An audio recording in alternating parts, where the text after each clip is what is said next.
주의 율례를 사모하는 자의 기도라고 그렇게 제목을 잡습니다.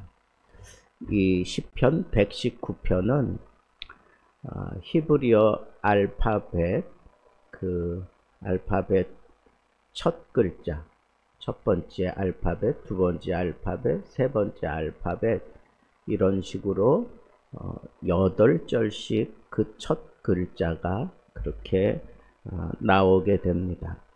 그래서 오늘 말씀도 우리가 계속 119편을 8절씩 나눠서 이렇게 강해를 하고 있는데, 오늘은 히브리어 가운데 알파벳 아인에 해당하는 그런 말씀이고, 이것은 하나님의 말씀에 대한, 율례에 대한 그 사랑, 그리고 억울한 현실에 대한 탄식과, 그리고 하나님께서 이 모든 것을 다 헤아리시고 하나님이 직접 개입해 주시는 그러한 간절한 소원을 우리가 읽는 가운데 느낄 수 있었습니다.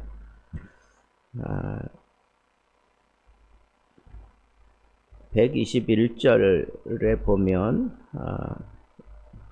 정의와 공의라는 그런 표현이 나오는데, 이것은 구약에서 하나님의 성품과 통치를 이렇게 보여주는 그런 단어입니다.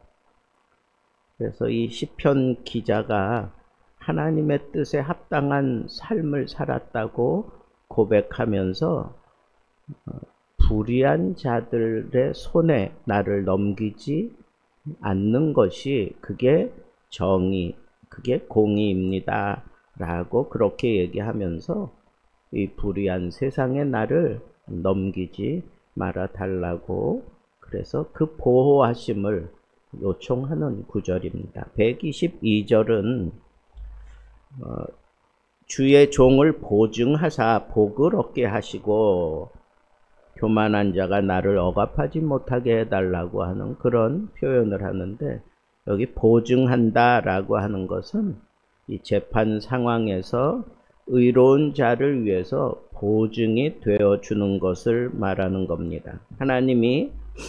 하나님 자신의 정당성을 인정해 주기를, 교만한 자에게 짓눌리지 않기를, 그래서 하나님이 이 교만한 자의 짓눌림에서 나를 건져 주시기를 그렇게 간구하는 겁니다. 하나님은 우리의 이 짓눌리는 형편, 우리의 이 아픈 형편을 하나님이 반드시 갚아 주시는 분이다 라고 우리는 잘 알고 있습니다. 그래서 우리가 이렇게 억눌림을 당할 때, 이런 고통 가운데 억울한 일을 당할 때 하나님 앞에 당당하게, 오늘 시편 기자처럼 하나님 제 편이 되어 주십시오 라고 그렇게 기도할 수 있어요. 제 편이 되어 주십시오. 123절에는 내 눈이 주의 구원과 주의 의로운 말씀을 사모하기에 피곤하다. 이 피곤하다라고 하는 것은 지쳤다는 거예요. 기다림에 지쳤다는 거예요. 주의 구원이 도래하게, 주의 말씀이 성취되기를 아주 간절하게 바라보고 있다는 거예요. 어느 정도로? 지칠 정도로. 그러니까 여러분, 내가 힘들고 억울한 일을 당했다고 해서 그걸 되갚아주고 내가 그 복수하려고 하는 그런 자세를 취하지 않고, 하나님 제 편이 되어 주십시오, 하나님이 신원해 주십시오, 하나님이 갚아 주십시오, 그렇게 하나님께 맡기고 그냥 기다린다는 거예요.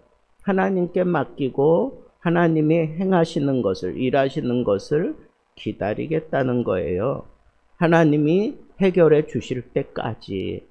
그게 이 거룩한 성도의 자세입니다. 124절에 보면 주의 인자하심대로 주의 종을 행하시며 주의 율례들을 내게 가르치소서 그렇게 얘기하는데 여기 인자하심 이것은 하나님의 언약적인 사랑 이 인자하심은 헤세드예요. 헤세드. 그러니까 하나님의 인자하심을 근거로 자신을 대우해 달라고 요청하고 있고 동시에 이 하나님의 율례에 대한 그 말씀을 더 깊이 깨닫게 해달라고 구하고 있어요. 그러니까 하나님이 급하게 이 악인들을 나를 괴롭히는 자들에 대해서 해결하지 않고 그냥 기다리고 있는데 기다리고 있는 동안에도 성숙한 크리스찬의 모습은 그 가운데에서도 하나님의 말씀의 깊이를 이해하려고 드는 거예요.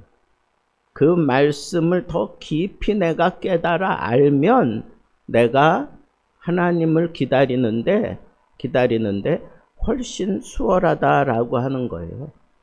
그러니까 고난의 깊이가 더 깊어지면 깊어질수록 하나님의 사람들은 말씀을 깨닫고 말씀을 터득하는 그 깊이가 깊어지는 것이 그것이 바른 태도다라고 하는 거예요. 125절 나는 주의 종이오니 나로 깨달아 알게 하소서. 이 보세요. 왜 하나님이 이렇게 더디게 심판을 하실까? 왜 하나님께서 즉각적으로 나를 평안한 그런 상황으로 바꾸어 주지 않으실까? 그렇게 생각하지 않는다는 거예요. 여기 보니까 나는 주의 종이다. 그러니까 주인 마음대로 하시는데 주인 마음대로 하시는데 내가 깨달음을 가지면 내가 참 좋겠다 이거예요. 내가 깨닫고 이해가 되어지면 견디고 기다릴 수 있어요. 근데 깨닫고 이해되어지지 않으면 자꾸 실수해요. 그리고 조급해져. 그리고 잘못된 길을 선택할 수도 있습니다. 그래서 우리는 이 주의 종, 여러분 우리는 하나님의 자녀이면서 주님의 종이에요. 하나님의 말씀을 우리는 끝까지 믿고 따라가야 되는 종이에요. 율례, 이건 영원히 변하지 않는 하나님의 법도를 얘기하는데 이 율례를 사모한다 그랬어요. 여러분 도무지 상식적으로 이성적으로 이해되어지지 않는 일들이 계속 지루하게 내 삶을 지배하고 있을 때 그때 우리가 간절하게 사모해야 될 것은 바로 이 율례예요. 율례. 하나님의 그 영원히 변하지 않는 법도 내가 그 법도를 깊이 깨달아 아는 것은 이 종의 자세를 가지고 그리고 하나님의 그 사랑의 원리를 따라 내가 이해할 수 있는 그런 단계에 들어서야 이것이 깨달아지기 때문에 이 하나님의 영원한 법도가 깨달아지면 나는 삶의 방향이 달라져요. 삶의 방향이 달라진다는 거예요. 쓸데없는 거 가지고 내가 부르짖지 않고 삶의 방향이 달라져서 바른 길을 가면서 오히려 역경 중에도 고난 중에도 기뻐할 수 있는 그런 모습으로 살아가게 된다고 하는 겁니다. 126절에는 주의 율법을 그들이 폐하였사오니 여호와여 지금은 일하실 때입니다. 저는 이 말씀이 얼마나 좋은지 몰라요. 세상 사람들은 하나님의 법을 폐하고 율법을 폐하고 하나님의 그 모든 삶의 원리를 폐하고 자기들 마음대로 막 그렇게 우격다짐하며 우리를 힘들게 하고 우리가 원치 않는 방향으로 어떤 문제들이 풀어지고 우리의 의견이 무시당하는 그러한 상황이 일어나면서 이 사회가 타락하고 하나님의 법이 무시되는 그러한 일들이 우리 앞에 뻗젓이 펼쳐지고 있을 때 우리가 붙잡고 기도해야 되는 것은 바로 이 말씀이에요. 무슨 말씀? 지금은 주께서 일하실 때입니다. 심판의 요청이자 공의로운 개입, 내 이 버티기 힘든 상황 속에 하나님이 직접 개입해 주시기를 요청하는 그런 기도인 겁니다. 세상이 무너질 때 하나님의 백성은 하나님의 개입을 구할 줄 알아야 합니다. 하나님, 지금이 일하실 때입니다. 나를 도와주옵소서. 나를 바른 길로 가게 하시옵소서. 내가 이 시험에서 승리하게 해 주옵소서. 그렇게 기도하세요. 하나님, 지금은 주님이 일하실 때입니다. 나는 실수하고 나는 엎어질 수 있지만 주님은 얼마든지 이겨낼 수 있고 나에게 승리함을 주실 수 있지 않습니까? 주님, 나를 위해서 일해 주시옵소서. 얼마나 멋있는 그런 표현이에요. 그러므로 내가 주의 계명들을 금 곧 순금보다 더 사랑하나이다. 이것은 하나님의 말씀, 계명을 아주 절대적인 가치에 두고 그렇게 살아가겠노라고 하는 그런 표현이기도 합니다. 그래서 내가 범사의 모든 일에 주의 법도들을 바르게 여기고 모든 거짓된 길을 미워하나이다 라고 그렇게 결론을 내렸습니다. 여러분, 하나님의 말씀을 사랑하는 사람은 세상의 잘못된 길을 분별하고 그리고 거절하는 능력을 소유한 자다라고 하는 것을 알 수가 있습니다. 그렇습니다. 여러분, 오늘 이 말씀을 여러분들이 생각하면서 붙잡아야 될 것은 어떤 거예요? 저는 이 말씀 내가 수시로 써야 되겠다. 어떤 말씀? 지금은 주님이 일하실 때입니다. 내가 참 연약합니다. 나를 좀 도와주십시오. 나는 잊어버리기를 잘합니다. 주님이 지금 나에게 일하셔서 내가 공부한 거 잊어버리지 않고 잘 풀어낼 수 있도록 도와주옵소서. 지금은 주님이 일하실 때입니다. 내 사랑하는 자녀들이 이렇게 하나님 앞에 온전히 헌신하고 순종하지 못하고 있는 이 형편, 부모로서 내가 할 수 있는 것이 아무것도 없는 듯 싶습니다.